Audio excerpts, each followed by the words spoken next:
ಎಲ್ಲ ಕನ್ನಡಿಗರಿಗೂ ನಮಸ್ಕಾರಗಳು. ನಮ್ ದೈವ ಕಣು ಇವನು. ಹೆಂಗ ಮಚ್ಚ, ಹೆಂಗೆ ಡ್ಯೂಟಿ ಹೆಂಗವ? ಫುಲ್ ಡ್ಯೂಟಿಗಳು ಹುಡುಗ. ಮಚ್ಚ ನೀನ್ ಹೆಂಗೆ ಡ್ಯೂಟಿ ಹೆಂಗ್ ಮಾಡ್ದೆ ನಿನ್ನೆ? ತೆಗೀರಲ್ಲ, ನಿಮ್ಗೆ ಗೊತ್ತಾಗಲ್ಲ ಕಣ್ರಲ್ಲ. ಅಣ್ಣ ಹೆಂಗದಣ್ಣ ಡ್ಯೂಟಿಗಳು? ಡ್ಯೂಟಿ ಏನಪ್ಪಾ, ಇವತ್ತು ಶನಿವಾರ, ನಿನ್ನೆ ಫುಲ್ ಎಣ್ಣೆ ಹೊಡೆದು ಮಲ್ಕೊಂಡಿರ್ತಾರೆ. ನೀವು ಆರಾಮಾಗಿ ಮಲ್ಕೊಂಡ್ರಿ.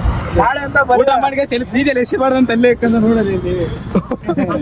ಕ್ಯಾರ ಕಿತ್ತೋದಂಗೆ ರೋಡಾಗ ಹೊಡೀರಿ ಲೋಪಾರ್ ನಮ್ ಮಗ ಹೊಸ ಗಾಡಿ ಇಸ್ಕೊಂಡಂತಲ್ಲ ಮಗ, ಹೆಂಗೆ? ಹೌದು ಮಗ, ಈಸ್ಕೊಂಡಿದ್ದೀನಿ.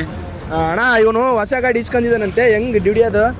ಮಗ, ಹೊಸ ಗಾಡಿ ತಗೊಳ್ಳೋದಲ್ಲ ಗತ್ತು, ಅದನ್ನ ಇಟ್ಕೊಂಡು ಕೊನೆವರೆಗೂ ಲೋನ್ ಕಟ್ತೀಯಲ್ಲ, ಅಲ್ಲಿರೋದೇ ತಾಕತ್ತು, ಗೊತ್ತಾಯ್ತಾ? ನಿಮ್ಗೆ ಯಾವಾಗ ಜವಾಬ್ದಾರಿ ಹಾಕೊಂಡು ಜಡಿತದಲ್ಲ, ಅವಾಗ ನೀವು ಜಡಗಳ ಬಗ್ಗೆ ಯೋಚನೆ ಬಿಡ್ತೀರಾ. ನೋಡ್ರಿ ಸ್ವಲ್ಪ ತಿಳ್ಕೊಳ್ರ. 25-26 ವರ್ಷ ಆಯ್ತು ನೀವು ಹುಟ್ಟಿ. ಈ ದೇಶಕ್ಕೆ ನಿಮ್ಮಿಂದ ಒಂದ್ ಸಣ್ಣ ಸಹಾಯ, ಸ್ಮಾಲ್ ಹೆಲ್ಪ್, ನೋ ಚಾನ್ಸ್. ಮೂರತ್ತು ಹುಡುಗಿರು ವಿಷಯ ಮಾತಾಡ್ತೀರಾ?